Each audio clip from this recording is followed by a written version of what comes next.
Et bonjour tout le monde, ravi de vous retrouver pour l'émission du jeudi 8 avril 2021. Alors comme on peut le voir sur la map, le Bitcoin est toujours sur ses 57 000. Donc hier il y a eu une petite purge qui l'a fait descendre je crois jusqu'aux 55 500 environ, quelque chose comme ça. L'Ether lui se situe sur 2000 $, le Binance Coin sur ses 400 $, donc c'est énorme également pour une Binance Coin. Pensez à vous payer si vous avez spéculé sur cet actif il y a quelques mois, au moins pour rembourser vos investissements de départ. Voilà, c'est important de penser à faire ce genre de choses. Ensuite nous avons Polkadot et nous avons XRP également qui est remonté en 4ème position, on le voit ici. Alors aujourd'hui, c'est l'émission consacrée au portefeuille fictif que l'on essaye de faire fructifier ensemble depuis le mois de novembre. Dès que la chaîne a été créée au mois de novembre, mi-novembre, j'avais commencé un portefeuille fictif avec 10 000 € d'investissement de départ et chaque semaine on essaye d'acheter par palier ces 10 crypto-monnaies-ci. Et donc on va voir où est-ce qu'on en est, on va analyser ces 10 crypto-monnaies pendant l'émission et on va regarder tout ça. Mais avant ça et avant l'intro, je vais faire une petite analyse rapide du Bitcoin. On va aller voir un petit peu ce qu'il s'est passé. Et la chose intéressante qui est à constater et que je vais vous montrer du coup avant cette petite intro, c'est tout d'abord à savoir que le cours se comprime et je vais vous montrer un petit peu comment on peut identifier ce genre de choses. Comme on peut le voir sur le RSI déjà, il y a une chose qui est intéressante, c'est que effectivement, regardez, à chaque fois, donc depuis le mois ici de janvier, à chaque fois qu'on a fait un nouveau sommet sur le cours, le RSI lui faisait quelque chose de plus bas. Voilà, vous le voyez ici, donc c'est signe d'un marché qui ralentit, qui se compresse. Et donc ici, voilà, on a un RSI, vous voyez, qui dessine un triangle comme ceci. Et on peut voir également sur le cours que depuis environ on va dire ici le 22 février, on a certes fait un nouvel ATH, mais malgré tout, on a un cours qui ralentit et qui va pas faire chercher vraiment de nouveaux sommets. Voilà, donc on observe également cette compression sur le cours depuis le mois de février. Et sur le RSI, ça a commencé depuis le mois de janvier. Donc qu'est-ce que ça veut dire? Ça veut simplement dire que lorsque sur le RSI, regardez ici, on cassera l'une de ces deux bornes, par le haut ou par le bas, effectivement, et on aura quelque chose, un signal très fort. Donc ça peut être soit par le haut, soit par le bas, mais en tout cas, dès qu'on va casser ce triangle dans un sens ou dans l'autre, le cours risque d'avoir une volatilité extrême, et c'est généralement ce qui se passe et ce que l'on constate depuis toujours sur le Bitcoin et sur d'autres actifs. C'est comme ça que ça se passe quand le cours est compressé, comme c'est le cas actuellement. Une sortie par le haut ou par le bas sera significative finalement d'une volatilité vraiment extrême, et on pourrait avoir quelque chose qui part très très fort vers le haut, vers la target des 86 000, comme je l'avais notifié au préalable sur la chaîne depuis un petit moment, ou qui part vraiment très très fort et de façon très puissante vers le bas pour avoir une purge qui pourrait nous amener ici au retour de cet ancien sommet au niveau des 40 000. Alors dans quel sens ça va partir? Je sais pas, c'est vraiment la question qu'on peut se poser. Hier, comme je vous le dis, on a fait cette petite purge, mais là vraiment rien d'alarmant, c'est que dalle. On est juste passé de 59 000 ici à 55 000, voilà 500 comme je vous disais. On est juste revenu tester cette trendline, vous le voyez ici, on l'a légèrement cassé par le bas, mais finalement regardez, c'est simplement que on peut donner à cette trendline une zone étendue, puisque ici également on l'avait cassé par le bas, ici aussi, là on l'a touché pile poil, là aussi. Donc c'est vrai qu'il n'y a rien d'alarmant. Si jamais le marché décide de continuer un petit peu vers le bas et de casser, de confirmer ce M, là effectivement on aura un signal un peu plus alarmant. Mais ici voilà, rien nous dit que ce triangle de compression n'est terminé. Voilà, et ce qui est important de notifier surtout, c'est également que nous sommes sur un triangle qui ressemble à un triangle rectangle, vous le voyez ici. Donc on n'a pas vraiment un triangle rectangle hyper propre, mais cependant, on constate tout de même que nous avons quasiment une ligne horizontale à cet endroit-là. Je pourrais même vous la mettre comme ceci, ou vous la refaire, vous la retracer. Alors attendez, hop, je pourrais vous la retracer comme ceci, vous voyez, pour estimer que c'est un triangle rectangle. Et si jamais on casse, donc ces triangles rectangles-là sont 7 fois sur 10 cassés par leur ligne horizontale, et donc en effet on constate quand même qu'il y a une grosse pression acheteuse malgré cette compression. Donc voilà, les probabilités diraient que potentiellement on aurait plus de chances d'aller vers le nord que vers le sud. Mais voilà, il faut rester méfiant et toujours rester prudent sur ce genre de marché. Et c'est pareil, c'est comme tous les autres actifs, le Bitcoin. Si vous l'avez acquis il y a un petit moment ici aux alentours des 20 000, qui sait, peut-être que vous l'avez eu à 10 000 $, ou peut-être même avant, et bien dans ce cas-là, il faut commencer à se payer. Peut-être penser à reprendre un petit peu des profits, notamment récupérer l'investissement que vous aviez mis au départ pour être sûr de ne pas perdre d'argent. Voilà, c'est on va dire la sécurité que vous pouvez apporter à votre portefeuille, histoire d'être plus serein à l'avenir. Et pour les autres qui débutent dans les cryptos et qui n'ont encore rien acheté et qui souhaitent investir, effectivement, vous voyez bien que c'est un petit peu tard, mais malgré tout, il y aura des opportunités à saisir, il faut le savoir. Peut-être pas sur le Bitcoin, peut-être que sur le Bitcoin, effectivement, on peut encore faire x2 ou x3, peut-être qu'il y a d'autres cryptos, on peut faire x10. En tout cas, il y a toujours des opportunités à saisir. Mais il ne faut pas acheter, je pense, des bougies vertes. Donc là, actuellement, on est quand même très haut. C'est compliqué d'acheter. Il faut plutôt se mettre des paliers plus bas, et si on n'y va pas, bah écoutez, tant pis, vous n'aurez pas investi. Ou alors, vous prenez le risque d'investir maintenant, sachant que si ça descend, vous pouvez perdre, voilà. C'est toujours le risque à mitiger, à savoir un peu ce qu'on fait, mais c'est vrai que là, regardez, l'ancien ATH était à 20 000, on a déjà fait quelque chose d'extrêmement fort, on est déjà sur les 60 000, qui sait, on peut aller aux 150 000, on ne sait pas où le FOMO va nous emmener, on ne sait pas ce qui va se passer, mais malgré tout, il faut rester prudent. Alors, je vais quand même parler de tout ça et des paliers que vous pourriez vous mettre, effectivement, si vous souhaitez investir, etc. De toute façon, pendant la vidéo, vu que je vais faire les 10 crypto-monnaies de ce tableau de portefeuille fictif, effectivement, on va les regarder, on va voir un petit peu quels seraient les paliers d'achat. Alors vous le savez, sur la chaîne je fais des analyses quotidiennes toute la semaine, du lundi au vendredi. Les week-ends je présente des projets, et puis à savoir également que donc les vendredis je fais des vidéos où je parle de vos altcoins, c'est-à-dire que tout ce que vous me dites dans les commentaires avec les cryptos que vous souhaitez que je regarde, etc. Je fais une liste de tout ça, et chaque vendredi j'en passe 4 ou 5 où je regarde le fondamental, les graphiques. Et puis les jeudis, donc aujourd'hui vous avez des vidéos comme celle-ci où je parle de ce portefeuille fictif que je vous partage également sous l'échange d'une donation, donc vous avez le lien dans la description. Vous allez pouvoir mettre toutes vos propres crypto-monnaies ici, vous allez pouvoir mettre à jour leur prix simplement en modifiant cette valeur. Et une fois que les cryptos sont à jour, regardez, le prix même taux USD euro se met à jour, vous avez les valeurs en dollars, en euros ou en francs suisses, vous pouvez changer le taux ici par des francs suisses. Et derrière vous allez mettre tout ce que vous avez sur chaque échange, donc sur Binance, Coinbase, Crypto.com, vous mettez vos échanges, vous pouvez changer les noms bien sûr. Et derrière, quand vous avez mis tout ce que vous avez mis à jour les prix des cryptos que vous possédez, bien sûr, et que vous allez pouvoir mettre également tout l'argent que vous avez investi, donc les virements que vous avez fait, donc en euros de vos banques traditionnelles aux plateformes de crypto, vous allez savoir en temps réel, vraiment, combien vous gagnez, combien vous perdez, donc vos gains, voilà, l'état de votre portefeuille, combien il vous reste de fiat à investir sur le petit camembert par rapport aux cryptos, voilà, la répartition des cryptos, tout ça. Donc n'hésitez pas à y jeter un œil, j'en reparle les 2 dernières minutes de l'émission, pour ceux qui sont plus intéressés, pour vous expliquer un peu plus de détails. Voilà, ceci étant dit, on se retrouve tout de suite après l'introduction pour le début des analyses.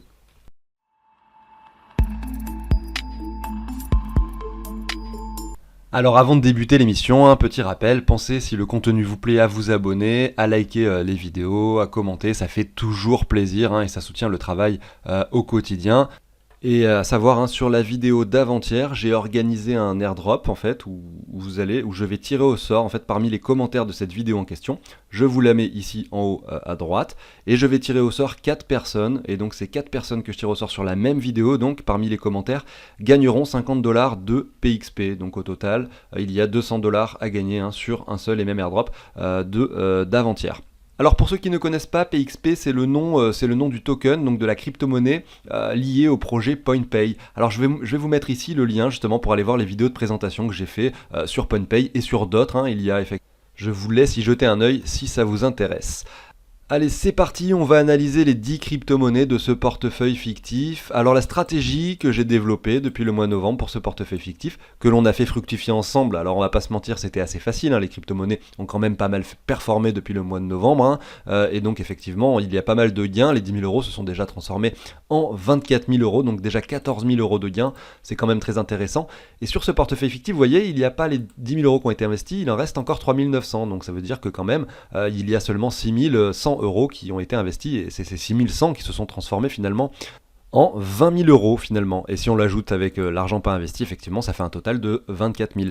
Alors, qu'est-ce qui se passe? En fait, l'idée, c'était, avec ces 10 000 € d'essayer d'acheter par palier. Donc, j'avais établi un pourcentage. Donc, effectivement, vous pouvez mettre donc sur ce tableau également les pourcentages que vous voulez de chaque crypto. J'avais établi que voilà, 25% de Bitcoin était souhaité, 20% d'Ether, etc. Et en fonction de ça, ça m'avait dit combien il fallait que j'achète de chaque. Alors, effectivement, les valeurs ne sont plus juste ici parce qu'elles sont calculées par rapport à la totalité du portefeuille. Et en gros, j'ai divisé ces valeurs par 4 et j'ai fait 4 paliers d'achat. Donc si je vous remets ici le portefeuille de départ, vous allez comprendre ce que je veux dire.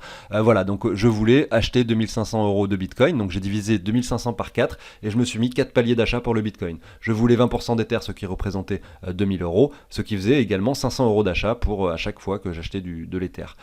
Il y a déjà des achats qui se sont déclenchés, regardez, on peut le voir ici, j'ai mis à chaque fois des plus, donc on peut voir que le Bitcoin, il y a eu un seul achat, l'Ether, il y a eu déjà 3 achats, XTZ 3 achats, donc c'est comme ça que je visualise dise et que je me rappelle un petit peu combien d'achats j'ai fait pour chaque crypto-monnaie.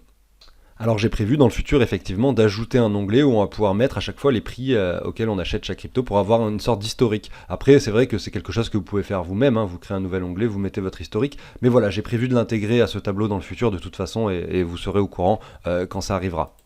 Alors c'est parti, on débute avec le Bitcoin, je me suis mis ici en weekly, et sur la chaîne je vous disais on a eu l'occasion d'en acheter une fois, effectivement au mois de novembre quand j'ai commencé ce portefeuille fictif, nous étions par ici aux alentours je crois qu'on était entre 15 et 20 000 dollars, hein, grosso modo.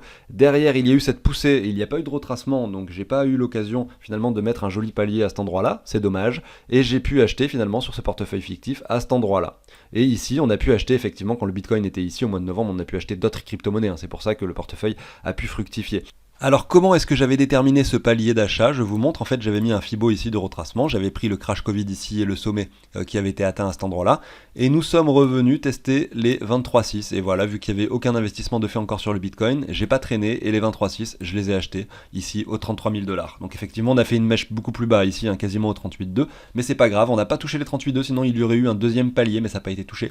C'est pas grave, on a décidé de monter par la suite, et donc c'est bénéfique hein, pour le Bitcoin. Aujourd'hui, donc vu qu'il n'y a eu qu'un seul achat, il faudrait essayer d'en localiser d'autres. Qu'est-ce qu'on peut se faire et qu'est-ce qu'on peut se dire au vu du cours actuel? On peut voir que le marché ralentit, et je vous ai montré en intro effectivement que si le marché devait redescendre un peu plus, on pourrait aller aux 40 000, hein, c'est ce que je vous montrais tout à l'heure. Donc effectivement il y aurait un palier à se mettre ici, à cet endroit-là, aux 40 000 dollars. Alors je pense que je l'ai fait déjà, hein, voilà, il est ici. C'est sur un autre graphique, mais vous voyez, j'ai mis l'alerte. Donc effectivement, si elle est déclenchée, je regarderai le jour, l'heure, et je ferai avec vous l'achat hein, du Bitcoin en question. Donc si on atteint ici, c'est que j'ai mis l'alerte sur les 41 000 environ. Alors si j'étais quelqu'un qui souhaitait investir dans les crypto-monnaies et qui s'intéresse seulement depuis peu et qui ne sait pas trop comment faire, je dirais qu'il y a deux possibilités. Alors il y en a probablement plein d'autres, mais je vais vous en dicter deux aujourd'hui. La première, ce serait de faire du dollar cost average, c'est-à-dire d'acheter chaque semaine un certain montant. Si vous voulez mettre 2000 euros répartis sur plusieurs semaines, et ben vous allez acheter par exemple 200 euros toutes les semaines pendant X semaines, donc pendant 10 semaines en l'occurrence là pour les 2000 euros.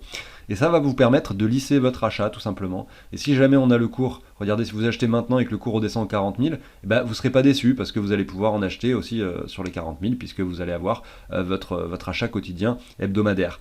Si ça monte, et pareil, et vous en aurez acheté également au prix actuel, et donc c'est assez intéressant.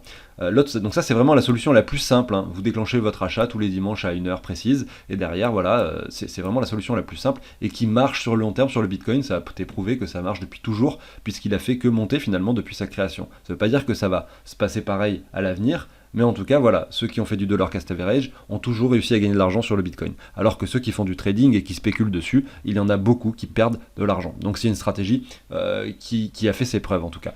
Ensuite, la deuxième possibilité, ça serait de se mettre un Fibo comme ceci. Donc là c'est une stratégie un petit peu plus technique, hein, et essayer de choper, donc de se mettre des ordres. Donc là il faut aller sur des plateformes où vous pouvez mettre des ordres, etc. Vous mettre des ordres par exemple pour le Bitcoin ici à 48 800, 48 300 dollars, parce que vous voyez que le Fibo des 23,6 se situe ici, un ordre ici à 41 000 comme je l'ai fait, voilà, et vous mettez plusieurs paliers d'achat, vous consacrez une certaine somme ici, une certaine somme ici, vous faites vos analyses, et le palier qui vous semble le plus intéressant, c'est là où vous allez consacrer le plus gros pourcentage de votre achat. Et voilà, ça peut être plus bénéfique, on va dire, que de faire du dollar cost average, mais c'est en même temps plus risqué parce que vous pourriez ne pas acheter si jamais le Bitcoin décide de monter directement. Voilà. Donc à vous de voir un petit peu ce que vous préférez. Voilà, donc ça faisait longtemps que je ne l'avais pas fait. C'était les 2 minutes un petit peu plus pédagogie hein, pour des personnes qui n'y connaissent pas grand chose, puisque c'est vrai qu'au fur et à mesure je fais quand même beaucoup d'analyses, des fois un petit peu plus complexes pour certains qui rejoignent seulement maintenant ce domaine, hein, donc c'est pas forcément simple pour tout le monde. Et maintenant on va continuer avec les analyses sur les autres cryptos et voir un petit peu ce qui se passe sur l'Ether. Alors sur la chaîne, hein, l'Ether, on a eu l'occasion d'en acheter 2 fois. Alors la première fois c'était au mois de novembre, hein, puisque nous avions constaté une configuration intéressante. Et puis également ici, regardez, lorsque nous avions touché ce sommet, nous avons eu cette grosse bougie de purge. Et ici au niveau des 38,2, donc nous avions eu ce deuxième achat qui s'est déclenché. Aujourd'hui on effectue un nouvel ATH, on retrace un petit peu, regardez, on revient tester cette neckline hein, qu'on peut identifier à cet endroit-là. Regardez, on effectue un W, on le voit bien ici hein, en weekly. Ce W qui est confirmé à cet endroit-là sur cette bougie de la semaine dernière et cette clôture de dimanche dernier. On revient tester la neckline, donc on est peut-être prêt justement à faire quelque chose de très haussier sur l'Ether et on va suivre ça avec attention. Alors là maintenant, si jamais je devais me mettre un troisième palier d'achat éventuellement sur l'Ether, eh ben, je mettrai un Fibo comme ceci et j'essaierai d'attendre un niveau intéressant. Sachant qu'il y a déjà eu 2 achats de déclenchés, je ne vais pas forcément acheter sur un retracement de 23,6, mais peut-être plutôt sur un retracement plus profond au niveau des 38,2 ici, aux alentours des 1360$. Ou bien encore plus bas, ici au niveau des 61,8. Alors la probabilité est assez faible pour qu'on y retourne, puisque c'est des niveaux assez bas finalement. Regardez, ça nous ferait quand même un retracement par rapport au cours actuel de 57%, donc je n'envisage pas cette possibilité. Mais effectivement, je préfère garder de la liquidité au cas où, si cette configuration se confirme, plutôt que l'inverse. Voilà, à savoir que nous avons déjà sur ce portefeuille fictif de l'Ether, et on verra un petit peu ce qui se passera par la suite. Alors je ne reprécise pas un petit peu comment ça se passerait pour quelqu'un qui découvre les crypto-monnaies et qui souhaiterait investir, mais c'est un petit peu la même chose que sur le Bitcoin. Vous pouvez faire du dollar cost average sur l'Ether, ou alors essayer d'acheter par palier à partir des 23,6, etc. Tout ça, ce sont des stratégies qui sont applicables sur toutes les crypto-monnaies. Vous pouvez vous faire votre portefeuille, les pourcentages que vous voulez avoir de chacune d'entre elles, et puis derrière, simplement, vous mettre les Fibo, essayer de mettre des ordres, ou alors faire du dollar cost average. Chacun sa stratégie d'investissement, d'investissement long terme ou moyen terme. Et il faut également établir un petit peu jusqu'à quand vous souhaitez les garder. Est-ce que vous souhaitez les vendre à la fin de ce bull run? Est-ce que vous souhaitez les garder sur plusieurs années, 5 ans, 10 ans, et essayer de profiter de quelque chose qui pourrait se passer dans la cryptosphère sur les décennies à venir? Donc après, voilà, chacun juge un petit peu les choses et chacun établit sa propre stratégie d'investissement. Je parle pas beaucoup des paliers de revente pour l'instant, puisque selon moi, on n'est pas encore sur quelque chose où potentiellement il faut identifier des ventes, puisque nous n'avons pas encore cassé énormément le dernier ATH déjà au niveau de l'Ether. Également, le Bitcoin n'a fait que x3, ça peut faire encore plus, et en tout cas c'est ce que l'on espère tous, et on va essayer d'identifier des zones, et je suis convaincu qu'au niveau des cycles de temporalité et tout ça, le bull run n'est pas terminé, mais effectivement on n'est jamais sûr de rien, donc c'est pour ça que je répète à chaque fois, essayez de récupérer au moins votre investissement de départ pour être sûr de ne pas perdre d'argent dans des cas comme c'est aujourd'hui, où effectivement on a un marché assez euphorique. On va aller voir maintenant un petit peu le Ripple. Et je le regarde ici par rapport au Bitcoin, puisque effectivement, à partir de maintenant, les autres crypto-monnaies, je les ai acquis sur la chaîne, effectivement, pour ce portefeuille fictif, quand elles avaient des bonnes configurations par rapport au Bitcoin. Et ici, regardez, on a une jolie trend baissière qui dure depuis longtemps, on n'a rien de très positif sur le Ripple. Malgré tout, cette dernière semaine, on l'a vu au début de la semaine, il a poussé sur ces 1$, donc effectivement, par rapport au Bitcoin également, il a performé, il est en train de confirmer ce W. Donc si jamais dimanche on clôture sur le niveau actuel sur Ripple, on a un signal assez fort. Malgré tout, il faut faire attention, puisque si on se dessine des trendlines, on voit qu'on est tout de même encore sur une résistance. Il faudrait quand même s'en affranchir pour avoir quelque chose d'assez optimiste derrière, pour pourquoi pas la casser, passer par le haut, longer à nouveau la trendline, il faudra peut-être essayer d'identifier des achats effectivement sur les retracements qui pourraient se produire, et derrière essayer d'acheter et pour pouvoir profiter d'une potentielle hausse sur ce projet si c'est quelque chose en lequel vous croyez. Alors sur la chaîne, on a eu l'occasion d'en acheter déjà plusieurs fois du Ripple, regardez, déjà 3 fois, donc effectivement c'est tout bénef d'avoir cette hausse en ce moment pour ce portefeuille.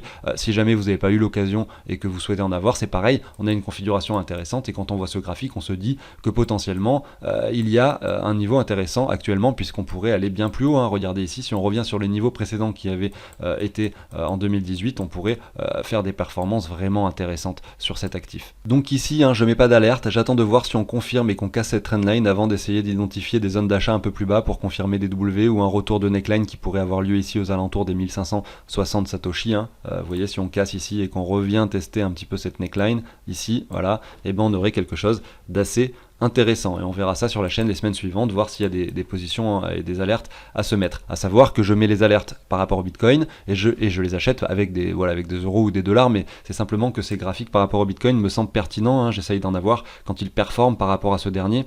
Si on le regarde par rapport au dollar, effectivement on a quelque chose d'assez haussier sur Ripple, on est en train de revenir sur des niveaux assez élevés, mais on a du potentiel encore important. Regardez, on casse, on pourrait, en le regardant par rapport au dollar, on pourrait essayer de se mettre cette ligne de résistance, regardez, qui vient chercher les mèches plusieurs fois, et derrière essayer de voir si le cours pourrait à un moment ou un autre revenir tester ce niveau des 65 centimes, pour pourquoi pas avoir un joli palier ici également par rapport au dollar, et identifier et coupler les deux, le Bitcoin, le Ripple par rapport au Bitcoin et le Ripple par rapport au dollar, pour essayer d'identifier des choses intéressantes. On continue avec le Tezos.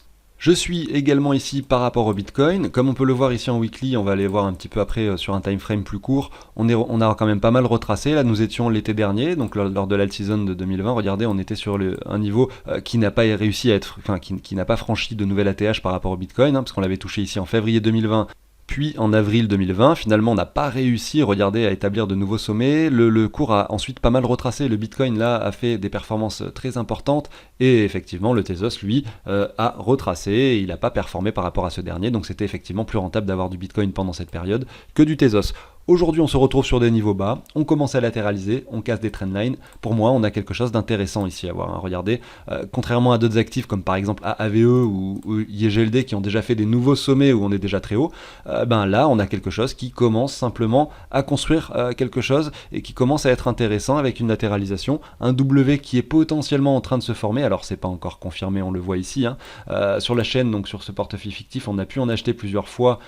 Voilà, donc il y a déjà eu les 4 achats qui se sont déclenchés. Notamment, alors effectivement, hein, j'avais fait les analyses en daily, et donc potentiellement à chaque fois qu'on venait rechercher, regardez ici, quand on formait des W, il y a probablement un achat qui s'était déclenché par ici, ensuite on revient chercher des niveaux plus bas ici, donc vous voyez il y avait plusieurs paliers, on voit une latéralisation, on n'a plus qu'à attendre maintenant de voir si tout cela se confirme et si on part vers le nord. En tout cas, si ça n'arrive pas, c'est pas grave, puisque écoutez, c'est pour ça qu'on fait de la diversification, qu'on a plusieurs actifs, et tous ne vont pas performer. Il est important de diversifier et de compenser les pertes de certaines crypto-monnaies par d'autres qui pourraient, elles, performer. Comme c'est le cas sur ce portefeuille, on a eu du DOT qui a performé, de l'IGLD, du Ocean, du OS, tout ça, ce sont des tokens qui ont performé, mais malgré tout, certains n'ont soit pas encore performé, soit ne vont jamais le faire, mais en tout cas, les pertes seront, quoi qu'il arrive, compensées par les gains qui ont été déjà exponentiels hein, sur ces autres actifs. On va aller voir maintenant le Litecoin. Et on peut voir que son graphique n'est pas forcément hyper propre hein, ici. Certes, on a pas mal retracé, le cours est en train de se compresser. On a un RSI qui commence à être un petit peu de plus en plus haussier. Vous le voyez ici avec le RSI qui monte à chaque fois, et avec un cours qui baisse, donc une divergence qui s'amplifie. On a des semaines qui commencent à être positives. Hein. Regardez, cette semaine-ci et la semaine dernière aussi également qui étaient positives. Malgré tout, hein, il n'y a encore rien qui nous dit que le cours est prêt vraiment à exploser et que cet actif est prêt à monter. Hein. On a encore cette trendline, regardez, qui vient chercher les cours plusieurs fois avec, bon, certes, quelques excès à certains endroits. Il va falloir d'abord s'en affranchir et avant de commencer à identifier des choses intéressantes sur cet actif. Malgré tout, c'est un petit peu comme Tezos. On a déjà eu l'occasion d'en acheter plusieurs fois sur la chaîne, donc 2 fois. Et pour moi, il n'y a pas forcément grand chose à se mettre sous la dent ici parce qu'on a fait un nouveau plus bas. Il faudrait attendre effectivement d'avoir une latéralisation plus propre hein, sur la durée, quelque chose qui vienne casser, qui latéralise un peu plus longtemps pour essayer de choper peut-être les 61,8, les cassures de neckline. Et là, on essaiera d'identifier des nouveaux points d'achat pour le Litecoin. Je continue avec le DOT. Alors le DOT, lui, voilà, c'est un actif qui a performé. Et ça, c'est une chance parce que sur la chaîne, en novembre, regardez, décembre, novembre, on a commencé ici. Donc il y a eu des occasions. Il y a eu plusieurs occasions d'en acheter, notamment sur ce retour à cet endroit-là, alors on le voit pas, on le visualise pas forcément bien. Mais voilà, ici en daily, on le voit mieux ce W avec ce retour dans la zone de rechargement. Et derrière, voilà, ça a performé. Et aujourd'hui, on est sur un cours hein, qui est en train de se ralentir avec des sommets qui sont quand même pas forcément hyper clairs. Ici, on a fait un nouveau sommet. Vous voyez, ça s'est pas joué à grand chose. Donc, on pourrait s'attendre, hein, vu qu'en hebdomadaire, on n'a pas forcément quelque chose de super propre hein, et que c'est monté très très vite, on pourrait s'attendre effectivement à ce que par rapport au Bitcoin, il retrace un petit peu. Donc je sais pas si ça va arriver, mais effectivement, j'ai mon alerte dans la zone de rechargement. Sur la chaîne, il y a déjà eu l'occasion d'en acheter plusieurs fois, donc c'est pour ça que je la mets assez bas, hein, l'alerte. Mais effectivement, pour quelqu'un qui n'a pas investi, vous avez des paliers plus hauts au niveau des 23,6, des 38,2, au cas où, si jamais c'est un projet qui vous intéresse énormément et que vous souhaitez investir. Moi, je fais ce portefeuille fictif avec ces 10 crypto-monnaies-là, mais effectivement, libre à vous de choisir les projets qui vous intéressent, les tokens qui vous semblent pertinents, les projets qui ont un tokenomics qui est intéressant, donc avec des tokens qui peuvent être brûlés, avec une team qui fait en sorte justement que leurs tokens prennent de la valeur pour garder un intérêt hein, des investisseurs. Vous pouvez également investir dans des petits projets ou des ICO ou des choses comme ça, mais là il faut consacrer vraiment un petit pourcentage de son portefeuille puisque ce sont des choses où vous prenez plus de risques, puisque vous le savez, hein, chaque fois que quelqu'un crée une entreprise, forcément il a plein de concurrents et ça devient beaucoup plus compliqué de performer, mais malgré tout le potentiel de gain reste énorme sur ce genre de choses. Et donc consacrer des petits billets sur plusieurs ICO, plusieurs petits projets, ça reste pertinent. Donc effectivement, moi je l'ai fait qu'avec des gros projets ici, parce que je vais pas faire des vidéos de 3 heures où j'analyse 50-60 crypto-monnaies pour un portefeuille fictif. Donc c'est pour ça. Mais voilà, chacun fait un petit peu comme il veut. Je continue avec Monero par rapport au Bitcoin. Et ici, on le voit, on a une trend assez baissière. Ici, on a fait une sorte de latéralisation qui finalement s'est conclue par quelque chose de baissier. Ce sont des choses qui arrivent, hein. Sur la chaîne, on a pu en accumuler. C'est pas le token qui a fait les performances de ce portefeuille fictif, bien entendu. On a notre alerte qui est située à cet endroit-là, sur la confirmation de ce W que vous pouvez visualiser à cet endroit-là, hein. Donc là, on commence à latéraliser à nouveau. Et là, effectivement, on a déjà eu l'occasion d'en acheter ici sur la chaîne 3 fois. Donc le 4e achat sera déclenché si on confirme et qu'on clôture au-dessus de cette ligne, tout simplement pour former ce W et le confirmer. Voilà pour Monero. Après, par rapport au dollar, effectivement, on peut voir qu'il est assez haussier. Effectivement, c'est toujours pareil, hein, le Bitcoin monte, donc les autres cryptos montent, mais effectivement, là, c'était mieux d'avoir du Bitcoin plutôt que du Monero dans son portefeuille. IGLD, voilà, alors IGLD, c'est un token qui a énormément performé, donc c'est pareil, c'est quelque chose qui a permis à ce portefeuille de fructifier. Il y a eu, ici, nous étions en novembre, regardez, donc la chaîne, je l'avais commencé par ici, nous avions ici eu le premier palier d'achat, nous avons cassé ensuite la TH, même par rapport au Bitcoin, hein, par rapport au dollar, on est vraiment très très haut. Donc voilà, c'est un peu plus compliqué à analyser. Et là, j'ai mon alerte, vous voyez, qui est positionnée ici. Alors, vous voyez, elle n'a pas été touchée, mais c'est pas forcément très grave. C'est la zone de rechargement, en fait. Vous auriez pu, bon, effectivement, sur la chaîne, il y a déjà eu plusieurs achats, donc c'est pour ça que j'ai pas mis d'alerte au 61.8. Mais effectivement, pour quelqu'un qui souhaitait investir, là, vous avez le sommet, vous mettez votre Fibo, et vous voyez les 61.8, les corps de chandelle se sont arrêtés pile poil dessus. Il y a eu 1, 2, 3, 4 mèches qui ont touché les 61.8 avant d'avoir un rebond. Donc, clairement, hein, il y a des personnes qui ne voulaient pas que le cours descende plus bas que ce niveau-là, et des personnes avec des gros portefeuilles qui ont décidé de racheter le token sur ce niveau psychologique des 61.8 qui représentait l'ancien sommet ici par rapport au Bitcoin. Donc c'est assez propre ici, je laisse mon alerte à cet endroit-là puisque on ne sait pas qui c'est, peut-être qu'on va former ce M hein, qui est représenté comme ceci pour aller chercher finalement cette zone de rechargement. Chose qui est pas forcément voilà, la plus probable hein, puisque c'est un projet dans lequel je crois énormément et je serais pas étonné d'avoir quelque chose qui monte en ligne droite, mais voilà, on en a déjà sur le portefeuille pour quelqu'un qui souhaite investir, hein, et ben, essayer de choper hein, des retracements comme celui qui avait eu lieu ici. Hein. Je continue avec SNX par rapport au Bitcoin, donc lui il a fait sa poussée un peu avant les autres, hein. Regardez ici en août, c'est vraiment à ce moment-là qu'il a énormément performé, et puis par la suite hein, il a retracé pendant quand le Bitcoin a performé, finalement lors de cette petite alt season qu'on a connue au mois de janvier-février, bah, il a repris un peu de valeur, mais il n'a pas cassé son ancien ATH par rapport au Bitcoin, donc on est sur quelque chose qui latéralise, alors ça c'est moche, mais on va se mettre plutôt des lignes, hein, voilà, comme ceci. Voilà, on est sur quelque chose qui latéralise, regardez là. On vient chercher le cours une fois, 2 fois, 3 fois, on s'appuie dessus à chaque fois. Pareil, hein, si on se met une trendline comme ça. Donc, effectivement, on va casser ça par le haut, par le bas, un jour ou l'autre, et là, ça risque de partir assez fort. Donc, et l'autre chose que j'avais constaté également sur SNX, c'est que quand on s'en mettait des fibos comme ça, on voit qu'à chaque fois, on vient rechercher la zone de rechargement. Donc, c'est assez propre. Pareil ici, voilà, la zone de rechargement. Donc voilà, à voir ce qui pourrait se passer. Là, je pense que c'était similaire hein, ici, si on se met encore avant, voilà, regardez ici. Zone de rechargement. Donc j'ai l'impression que SNX adore aller chercher les zones de rechargement. Donc là on y est encore, on est sur un niveau pertinent, à voir ce qui va se passer. Pour quelqu'un qui souhaite investir, on a quand même pas mal de bougies rouges ici par rapport au Bitcoin. Donc je pense que là on est sur un niveau intéressant effectivement hein, pour SNX. Sur la chaîne, on a eu l'occasion d'en prendre 4 fois, donc il y a déjà tous les achats qui se sont déclenchés, hein. Chaque fois dans les zones de rechargement, j'ai déclenché des achats. Malgré tout, il faut faire attention, hein. On pourrait confirmer ce M, hein, et on pourrait confirmer ce M, voilà, tout simplement. Je ne pense pas que ça arrive, notamment parce qu'en plus on a ce point de support à cet endroit-là avec cet ancien sommet. Mais voilà, il faut rester prudent et savoir que tout peut arriver sur les marchés. En tout cas, je crois énormément en ce projet, ça concerne la finance décentralisée. J'ai eu le regret depuis mes débuts, ça faisait déjà 1 an et quelques que j'étais dans les cryptos, il y a ce projet qui sort, il y a Asher qui en parle, qui fait toute une vidéo dessus, son prix était à 50 centimes de dollars à ce moment-là, je me suis dit allez j'en prends 1000 dollars et puis je les mets sur le réseau et je vais farmer avec pour participer au réseau de Synthetix Network, et je l'ai pas fait et parce que son prix faisait que de monter, il était à 1 dollar, 2 dollars, je fais ah bah laisse tomber, c'est trop cher, et après 4 dollars c'est trop cher, et ensuite voilà, là il est à combien, je sais même pas, mais il est élevé, il a touché les 27-30 dollars, donc vous voyez, en fait si j'avais mis 1000 euros à 50 centimes, j'aurais pu faire un fois 40, fois 50 pas au niveau du cours actuel. Et donc voilà, il faut jamais regretter, ce sont des choses, des fois on se dit mince j'aurais peut-être pu faire ça, je l'ai pas fait. Il y a d'autres choses, des fois j'ai réussi à finalement investir, et on se dit bah mince j'aurais pu investir plus. Donc on a toujours des regrets, il faut essayer de les limiter au maximum. Il faut essayer de chasser ses émotions et essayer d'agir le plus comme un robot. Zone de rechargement, j'achète, ça descend plus bas, pas grave, je remets un palier, j'achète. Et ne pas FOMO quand on a des choses qui montent très très fort, voilà, tout simplement ne pas FOMO, c'est important.